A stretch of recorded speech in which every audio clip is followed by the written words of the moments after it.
आप देख रहे हैं शेयर बाजार अनस फारूक के साथ।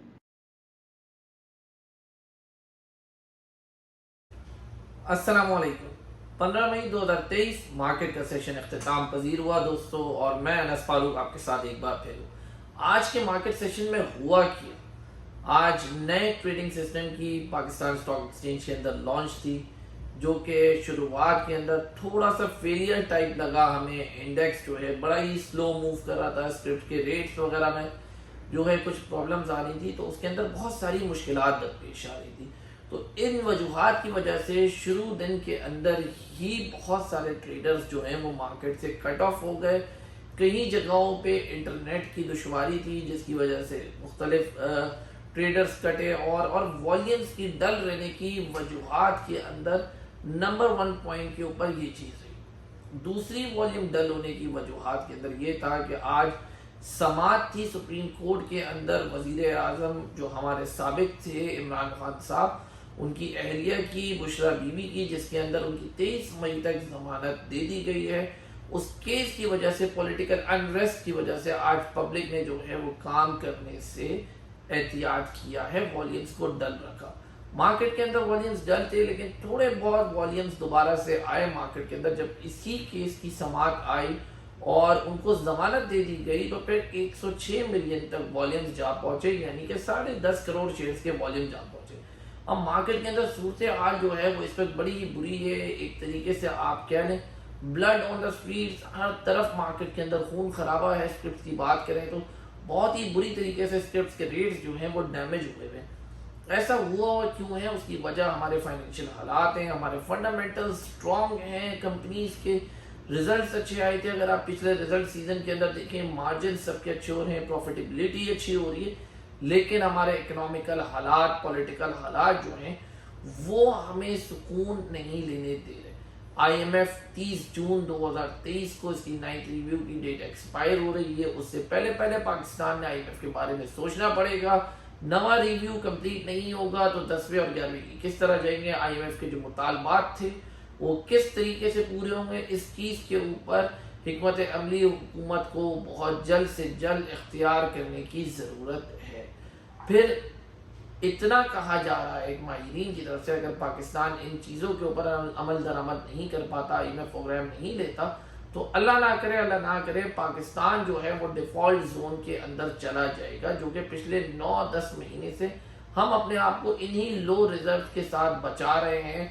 इसके अंदर क्रूड ऑयल हमारा सबसे बड़ा साथ दे रहा है, $70 से नीचे आ गया, कंटिन्यूसली उस वक्त $80 के नीचे चल रहा है, अभी 69-70 के पास चल रहा है, तो हमें बहुत अच्छे मार्जिन यहाँ पे मिल रहे हैं। रशिया से एक बार तेल आना शुरू हो जाएगा तो वो डिस्काउंटेड प्राइसेस और हमें सपोर्ट करेंगे, लेकिन आईएमएफ प्रोग्राम जो है वो हमारे लिए बिल्कुल वेंटिलेटर की तरह है और बहुत ही ज़्यादा ज़रूरी है। तो आईएमएफ प्रोग्राम हमें लेना ही होगा। मार्केट का इंडेक्स जो है आज सुबह में 177 पॉइंट जो है नेगेटिव गया था, उसके बाद क्लोजिंग के अंदर मार्केट अपने पीक के ऊपर टॉप पे 228 पॉइंट पॉजिटिव के साथ जो है 41,716 पॉइंट्स के ऊपर मार्केट क्लोज हुई, जहां पे टेक्नोलॉजी सेक्टर ने लीड किया, दूसरे नंबर पे सीमेंट ने, तीसरे पे केमिकल ने। टेक्नोलॉजी के अंदर डब्ल्यूटीएल और टेलीकार्ड जो है वो दोनों सरे फेरिस्त रहे वॉल्यूम लीडर्स के अंदर, पहले पे डब्ल्यूटीएल और दूसरे पे टेलीकार्ड, तीसरे नंबर पे हम नेटवर्क रहा। तो टेक्नोलॉजी सेक्टर ने जो है वो आज मार्केट के अंदर थोड़ा सा लीड करा है इन्हीं कम वॉल्यूम्स के अंदर। अब मार्केट के अंदर किया क्या जाए, अवाम परेशान है। अब ये दोस्तों इस मार्केट के अंदर जो है ये मार्केट ट्रेडिंग की नहीं है। ट्रेडिंग की मार्केट इस वक्त लो वॉल्यूम्स के साथ नहीं हो सकती। उसकी वजूहत नहीं है। ट्रेडिंग के लिए हमें ट्रेड स्विंग्स चाहिए होते हैं, हमें आमने सामने ट्रेडर्स चाहिए होते हैं जहाँ पे बाय एंड शॉर्ट दोनों तरफ पोजीशंस क्रिएट हो रही हो और दोनों तरफ पार्टीज को जो है कुछ नफा हो रहा हो अच्छी तरीके से। लेकिन इन वक्तों के अंदर ये चीज़ें पॉसिबल नहीं हो पा रही। इन्वेस्टर के लिए इस वक्त मार्केट सोने की चिड़िया है, आज नहीं कल नहीं, लेकिन ये 3 से 4 साल की इन्वेस्टमेंट का वक्त है, क्योंकि रेट्स बहुत ही ज़्यादा डिस्काउंटेड है। आप देखें हर कंपनी वो खुद अपने शेयर्स बाय बैक कर रहे हैं। हालांकि वक्त ऐसे, इकोनॉमिकल क्राइसिस ऐसे हैं कि हर किसी को पैसों की ज़रूरत है, लेकिन क्या बात है कि कंपनीज अपने अंदर दोबारा क्यों इन्वेस्ट कर रही हैं, क्योंकि इन कंपनीज को पता है आज इनका रेट सस्ता है, लेकिन कल इनके ये रेट्स दोबारा नहीं होंगे। लकी सीमेंट का रेट 450 रुपये के पास, हत्ता कि ये कंपनी 900 रुपये की 1000 रुपये की वैल्यू रखती है। तो कल को इस कंपनी ने ऊपर जाना है। आप ईफर्ट का रेट देखें, आप एंग्लो फूड्स का देखें, आप अटक पेट्रोलियम का रेट देखें, सिस्टम लिमिटेड का देखें, आप लॉर्ड केमिकल के रेट देखें, आप सुई नॉर्दर्न के रेट देखें, तो बहुत सारी मिसालें हमारे सामने हैं।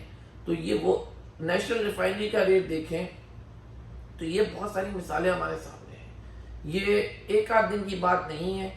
रीस्ट्रक्चर जो होना है हमारी कंट्री ने, उसके अंदर टाइम लगेगा, लेकिन जहाँ पे बुरा वक्त आता है, बैड फेस से निकल के हमेशा जो है चीज़ें अच्छी तरफ जाती हैं। बहुत सारे ममालिक हैं जो कि डिफॉल्ट हुए। श्रीलंका की मिसाल ले लें, डिफॉल्ट हो गया, डिफॉल्ट अनाउंस हो गया, आज उसकी और हमारी करेंसी में 20 रुपए का या 15 रुपए का फर्क रह गया। तो कोई इतना बड़ा मेजर फर्क नहीं है। इंटरेस्ट रेट उसका हमसे ज़्यादा लो है, तो लोग अपने आप को ठीक कर लेते हैं। एक बहुत ही बुरी मिसाल है ये, हालांकि हमसे बहुत छोटी कंट्री है ये, इसीलिए उनको इतना कम वक्त लग रहा है, क्योंकि उनका लैंड एरिया, पॉपुलेशन वगैरह हर चीज़ कंट्रोल में। हमारे पास इन्फ्लेशन बहुत ज़्यादा बढ़ रही है। तो ये कुछ चीज़ें हैं जो हमारे पास आ जाएं, चीज़ों के ऊपर, एक्सपोर्ट के ऊपर हम लोग अपनी सही से की मूवमेंट कर लें, तो ये चीज़ें सही हो जाएंगी। लेकिन मार्केट के अंदर इस वक्त लॉन्ग टर्म इन्वेस्टमेंट का वक्त है। ट्रेडिंग बिल्कुल भी ना करें, और लॉन्ग टर्म इन्वेस्टमेंट भी कैसे करनी है, आपको अपनी पोर्टफोलियो मैनेजमेंट आनी चाहिए।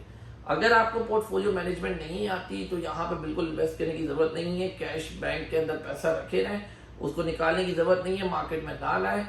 आप पोर्टफोलियो मैनेजमेंट के फॉर्मूले पे अमल करें, क्योंकि यहाँ पे होता क्या, अमूमन आवाम जो है अगर लाख रुपए तो पूरे लाख रुपए के शेयर्स ले लेगी। इस तरह नहीं है मेरे दोस्तों। आप लोगों ने पहले 35,000 रुपए के शेयर्स लेने हैं, फिर उसकी 35% वैल्यू डाउन होने दें। खुदा ना खासा डाउन होती है तो सॉर्ट आउट करें भाई, रीजन क्या है, ये 35% नीचे क्यों आ गया, 100 रुपए की चीज 65 रुपए की क्यों हो गई है। फिर वैलिड रीजन मिल जाए, जैसे कि अभी आपके इकोनॉमिकल क्राइसिस है, फाइनेंशियल क्राइसिस है, लेकिन कंपनीज में मसला नहीं है, तो आप फिर वहां पर दोबारा 35% इन्वेस्ट करें। जब 65 के ऊपर आप वो दोबारा से 35,000 रुपए इन्वेस्ट करेंगे तो आपकी क्वांटिटी मजीद ज्यादा आनी है। तो वहां पे ये एवरेज कहलाता है। एवरेज हमेशा मेरे फॉर्मूले के हिसाब से, मेरा जाती फॉर्मूला जो रहता है, कम से कम 35% डाउन पे बनता है। यहाँ पे नॉर्मल पब्लिक क्या करती है, 100 रुपए की चीज होती है 98 रुपए पे एवरेज करती है, 96 रुपए पे एवरेज करती है। ये एवरेज नहीं होती, इसमें आपने अपने ब्रोकर को कमा के देना है, उसको कमीशन बना के देनी है, इन द एंड आपने नुकसान करना है। 100 रुपए वाले शेयर प्राइस की मूवमेंट कम से कम 20 रुपए ऊपर की तरफ फ्लक्चुएट होगी, 20 रुपए नीचे की तरफ होगी। ये एक नॉर्मल मार्केट का रद्द अमल होता है, एक नॉर्मल मार्केट की मूवमेंट होती है। तो इसके अंदर अपने आप को एबनॉर्मल से सही करें। आप अपने पैसे के खुद मुहाफिज बने। जब तक आप खुद मुहाफिज नहीं बनेंगे तो आप अपनी इन चीज़ों की कदर नहीं कर पाएंगे। तो पोर्टफोलियो मैनेजमेंट बहुत ज़रूरी है, इसको देखते हुए करें। इन्वेस्टमेंट का मौका बहुत अच्छा है, लेकिन अगर आप ट्रेडर हैं तो मैं आपको अभी से खबरदार कर रहा हूँ कि मार्केट के अंदर ट्रेडिंग स्टॉप लॉस के बगैर ना करें। आप स्टॉप लॉस फर्ज है, ट्रेडिंग बिना स्टॉप लॉस के नहीं होती। आपको अपने एंट्री और एग्जिट लेवल्स पता होने चाहिए, दिल पक्का होना चाहिए लॉस और प्रॉफिट के ऊपर, और प्रॉपर स्पॉट्स के ऊपर आपको एग्जिट सिचुएशन के ऊपर निकलना आना चाहिए। क्योंकि जो फाइनेंशियल हालात हैं, जो पॉलिटिकल हालात हैं, कहीं पे भी कुछ भी हो सकता है। तो ट्रेडर्स इस वक्त ज्यादातर शॉर्ट सेल्स के अंदर है, और वो इसीलिए प्रॉफिट के अंदर है, और शॉर्ट सेलर्स इसीलिए खुश हैं। लेकिन जो इन्वेस्टर्स होते हैं वो लॉन्ग टर्म की सोचते हैं, और वो हमेशा लॉन्ग कॉल्स में जाते हैं बाय की तरफ। तो जब वो वहां जाते हैं वो डिविडेंड्स भी इंजॉय करते हैं, बोनस भी करते हैं, और ये शॉर्ट टाइम पीरियड वाले का मजा भी शॉर्ट टाइम का ही होता है। बाद में वो ट्रैप हो जाता है, मार्केट कहीं ना कहीं ट्रैप कर लेती है, माने या ना माने। कोई भी इस मार्केट के अंदर आज तक परफेक्ट ट्रेडर नहीं आया, लेकिन जी परफेक्ट इन्वेस्टर्स हमें बड़ी बड़ी किताबें मिलती हैं, हमें वॉरेन बफे नाम मिलते हैं, हमें बहुत मजीद इस तरीके के नाम मिलते हैं। तो परफेक्ट इन्वेस्टर्स हमें इस मार्केट के बड़े मिलेंगे। आप देखिए उन्होंने मार्केट से कितना कमाया, यही डिविडेंड से, यही बोनस है, यही कंपनीज हैं जिन्होंने उनको कमा कमा के दिया, और वो आज जो है अपने बड़े बड़े नाम लेके स्टॉक के अंदर ही बैठे हुए हैं। तो ये मिसालें आपके सामने हैं, आप भी इन मिसालों के अंदर से बने और अपने पैसे को बिल्कुल सही तरीके से यूटिलाइजेशन करें। एक साथ सारा पैसा इंजेक्ट ना करें, step by step, formula wise अपना फॉर्मूला खुद बना सकते हैं तो खुद बनाएं, और चीजों को पढ़कर समझकर। बुक्स आपके सामने मौजूद हैं, बुक्स कौन सी, इनकी फाइनेंशियल स्टेटमेंट बुक्स आपको नजर आ जाएगा। माइनस और प्लस पढ़ना आता है आपको, कैलकुलेटर लेके बैठे हैं, आपको पता चल जाएगा कंपनी का क्या खर्चात है, क्या प्रॉफिट है, आखिर में क्या बच रहा है। तो ये चीजें आपको समझ आ जाएगी। थोड़ा सा उसके बोर्ड ऑफ डायरेक्टर्स के कैरेक्टर्स देख लें, किसी के ऊपर कोई केस तो नहीं है, कुछ नहीं है। तो इन तमाम तर चीजों से जो है वो आप लोगों को सीखने को बहुत कुछ मिलेगा। तो आज की वीडियो में इतना ही था। कल की मार्केट के लिए इंतजार करें, कल की मार्केट दोबारा से बड़ी टफ है, फिर कोर्ट के कुछ फैसले हैं, पॉलिटिकल इवेंट्स हर घंटे के अंदर तब्दील हो रहे हैं। धरना है मौलाना फजल रहमान साहब का, वो धरना जो है वो किस नौयत का होगा, कहाँ होगा और किस तरीके से वो आवाम के ऊपर रिएक्ट करेगा, गवर्नमेंट के ऊपर रिएक्ट करेगा, आगे अपोजिशन पे करेगा, ये तमाम तर चीज़ें देखने की ज़रूरत है। उस हिसाब से मार्केट का एक डिसाइडर लेवल निकलेगा कल के लिए। तो आज की वीडियो के लिए इतना ही था। बहुत शुक्रिया, जज़ाकल्लाह खैर।